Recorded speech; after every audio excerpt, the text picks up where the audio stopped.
boa é partilhar com você a preciosa, inspirada, inerrante, infalível, suficiente Palavra de Deus. E hoje eu quero conversar sobre o tema Olhando para a Vida na Perspectiva de Deus. Vamos basear esta mensagem em Filipenses 1:12. Vamos ouvir a leitura desse texto.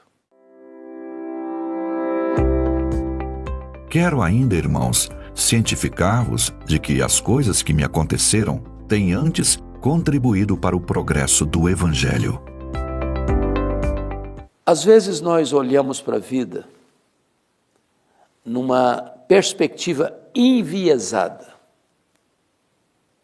que distorce o foco e nós corremos o risco de pegar uma trilha errada, de tomar decisões erradas, de falar de forma errada, de agir de forma errada, de reagir de forma errada.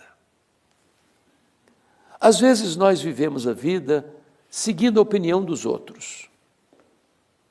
E o vento bate para lá, a gente vai para lá, o vento bate para cá, a gente vai para cá. E ficamos confusos, perdidos, no cipoal das opiniões. Ou, às vezes, as pessoas vivem a vida pautados por uma ideologia, seja ela qual for. Há muitas perigosas que podem levar você à destruição. Ideologias que capturam a sua mente, endurecem o seu coração e colocam os seus pés na estrada escorregadia do desastre, do opróbrio e da morte. Hoje eu quero conversar com você sobre olhar para a vida na perspectiva de Deus. E quero trazer à sua memória esclarecida o exemplo do apóstolo Paulo. Paulo tinha um grande desejo na vida, que era visitar a cidade de Roma. Ele era um missionário, já tinha percorrido as províncias do Império Romano, na Galácia, na Macedônia, na Caia, na Ásia Menor, mas não conhecia a capital do Império ainda. Já existia uma igreja lá, que não foi ele o plantador. E ele tinha o propósito de visitar aquela igreja, de passar um tempo com aquela igreja, de compartilhar a palavra de Deus com aquela igreja, e ser enviado por aquela igreja à Espanha, que era o último limite do mundo ocidental da época. Ele queria marcar aquela região longínqua com o evangelho da graça de Cristo. Só que o plano dele era ir, e foi, mas não como planejou.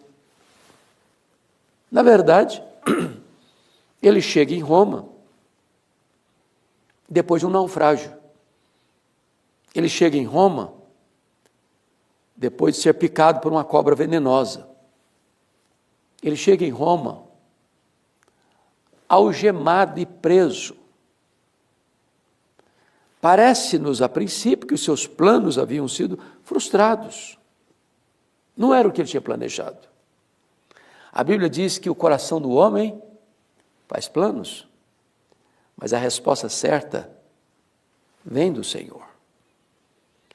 Entretanto, Paulo era aquele tipo de homem que entendia que, se ele estava livre, ele era um missionário em campo aberto. Se ele estava preso, só mudava o campo missionário, ele era embaixador em cadeias. Então, em Filipenses 1:12, ele escreve para a igreja de Filipos, que era sua parceira na obra missionária, dizendo o seguinte: meus irmãos, eu quero que vocês saibam que as coisas que me aconteceram contribuíram para o progresso do Evangelho. Olha que interessante. Ele podia estar lamentando, diz, olha, irmãos, eu planejei uma coisa, não aconteceu. Orem por mim, porque estou muito frustrado, muito triste. Vim parar na cadeia, estou algemado. Meus planos viraram água, ruíram, caíram por terra. Não. Ele olha para a vida na perspectiva da soberania de Deus, porque ele entende que não tem acaso, não tem sorte, não tem azar, não tem determinismo, não tem misticismo, não tem qualquer fator externo que é o elemento determinante da sua vida, mas a mão de Deus, que dirige o seu destino.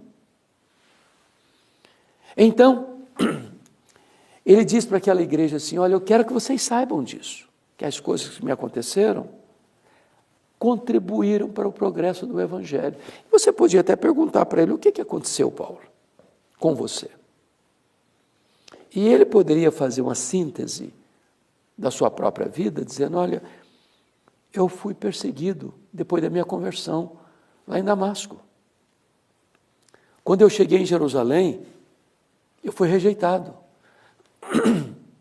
Me levaram de volta para a minha cidade natal, a cidade de Tarso, e eu fiquei mais de 10 anos esquecido lá.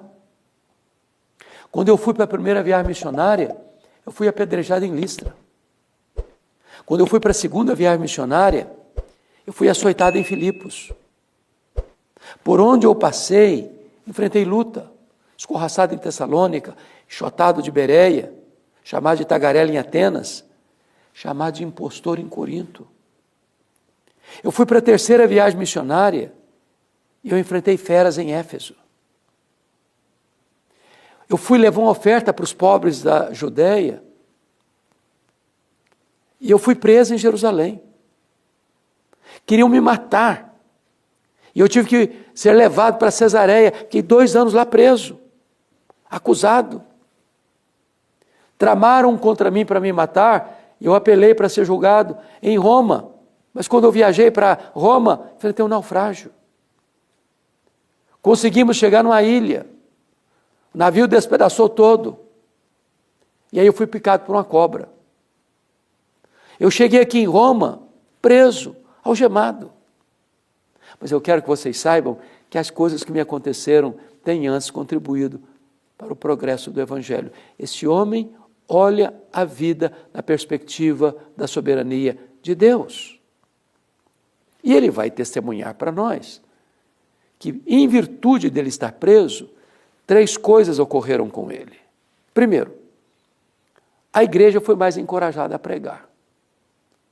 Quando a igreja viu Paulo preso, trabalhando, só mudando o campo missionário, evangelizando, impactando pessoas, mexeu com a estrutura deles, deu uma despertada neles. Segundo, porque Paulo estava preso, toda a guarda pretoriana tomou conhecimento das suas cadeias em Cristo. A guarda pretoriana era a guarda de elite do imperador romano. Eram os soldados da mais alta patente do império.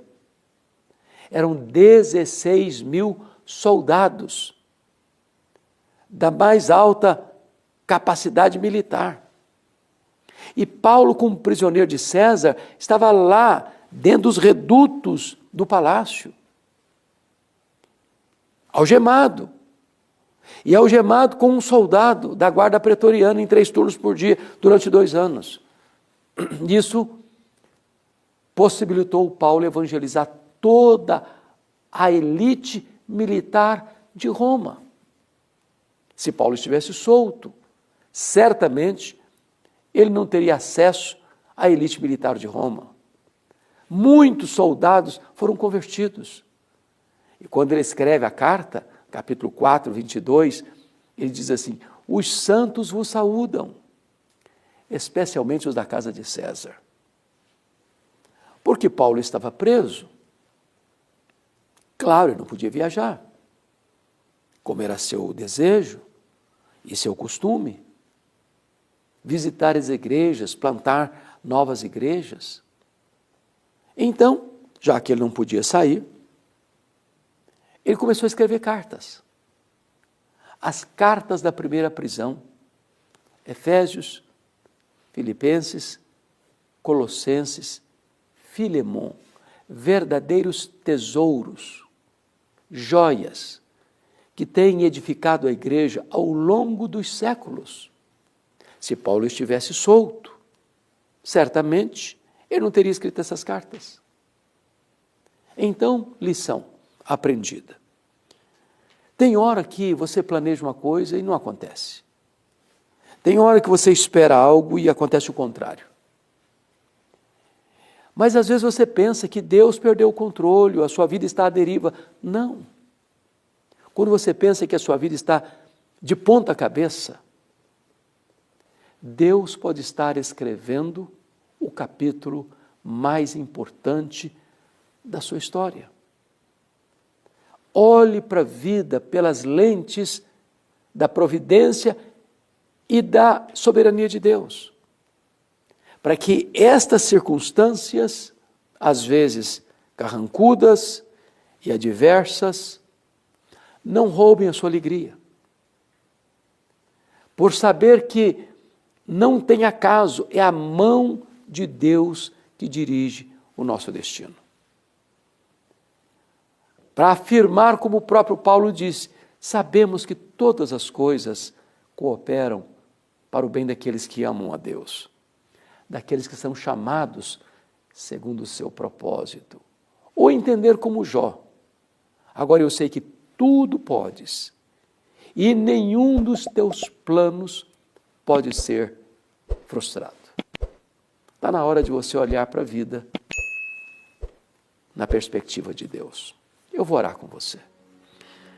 Deus, obrigado pela tua palavra, pelo testemunho do apóstolo Paulo.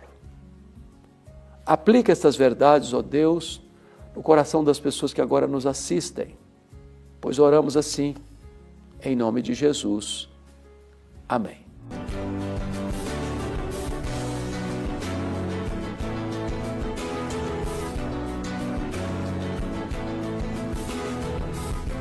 Palavra da Verdade, com Hernandes Dias Lopes.